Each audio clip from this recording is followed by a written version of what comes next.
Williams and the newly branded Stake Formula One team, wrong Stake, this one, are going to be very closely matched on track this season. They'll be fighting for the same sort of positions towards the back of the grid, both hoping to improve and make advancements up the grid. So, releasing their cars on the 5th of February, it was interesting to see what they would bring to the track this season. Now, looking at Williams first, as they were the first to release, the car is mostly the same as last year. Obviously, a lot of the downforce that is produced is under the car. We don't get to see that, so really the magic is not visible to us. The main point that is different on this car from last year is around the side pods, the way that they've designed those, the shaping along the side, very, very chunky, and then a big deep undercut, just like we saw on the Haas last week. That's definitely the way that these teams are going, to have chunkier side pods with a deep cut underneath and a slight cut on top and a lot of shaping to that side.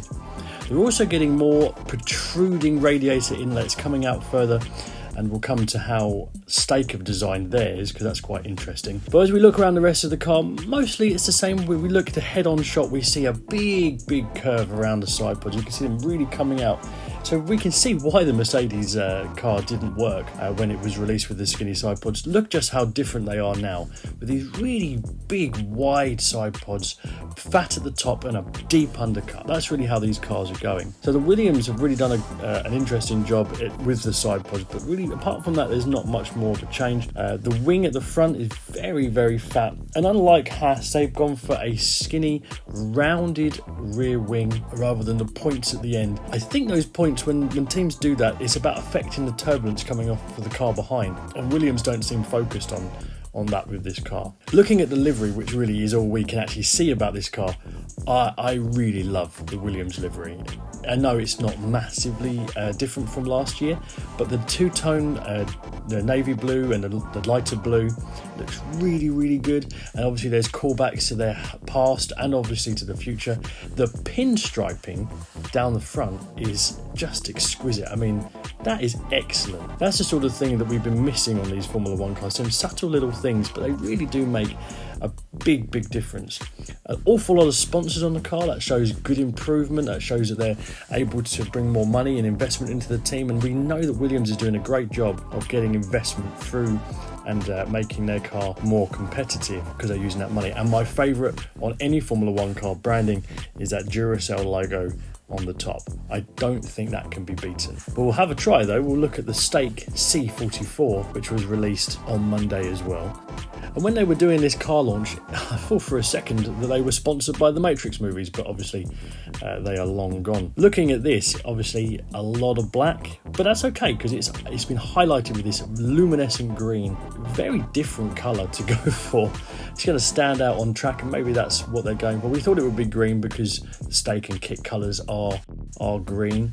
And as we look at the car itself, again you see the shaping of the side pods, but the radiator inlet on the underside is sticking right out, so they're hoping to get the air in it and then funnel that air, which will go under the side pod with a deep undercut like all the other cars we've seen so far. Very interesting to see the front wing, a much flatter front wing than the Williams and than the Haas. So obviously that's part of their philosophy about channeling the air off the wing and into the Venturi tunnels behind. And again, we look at the rear wing of the car and we see that it's very rounded, even more rounded than the Williams. So they're obviously not trying to create those vortices. That's the reason I believe. So this is just green and black. It seems to be a little light on sponsorship. Obviously, Stake is the big sponsor. There's no sponsor on the rear wing, which obviously is very telling. And I do have sponsors, but Stake is the most prominent sponsor on the car. A few more sponsors on the nose cone, but it's definitely lacking the same sort of sponsorship that Williams have. So for me, I think that this is sort of saying to us that Williams are putting more money into their team, which obviously will mean more money into the investment in the car to make it go faster. So if I was going to pick one which I think is going to be better on track, I would say it's going to be the Williams. I think they're going about things in a much more strategical way than Audi is, because I think Audi is just sort of hoping things get good when they bring their engine in. But obviously we know this formula is very much an aero formula, so that's interesting. So we have to put these two cars into our ranking, and so with our ranking we have already the McLaren and the Haas. I think this Stake livery is going to go bang in the middle in 5th. Nice and bright, but you know, let's put it 6th. It's going to go 6th. Because it's just, yeah, it's okay. It's going to look good on track, I think, and look good under the night lights. But yeah, there's not a lot more to it than just black and green. There's no more design really than that. But the Williams, I absolutely love the design of that car. I love the pinstriping. I love the two-tone blues, which obviously reflect to its history. The Duracell logo on top, absolutely fantastic on that. My favourite thing. So do I put it 2nd or 3rd? Oh, that's difficult. I'm going to go 2nd, to be honest. Let's put it in 2nd. That's where that one goes, and I'm sure I'll have a lot of people disagree with me. I'm making it difficult for myself because we have a lot of cars coming up with a lot of different liveries being launched. Who do you think will be more competitive this season? Let me know your thoughts in the comments.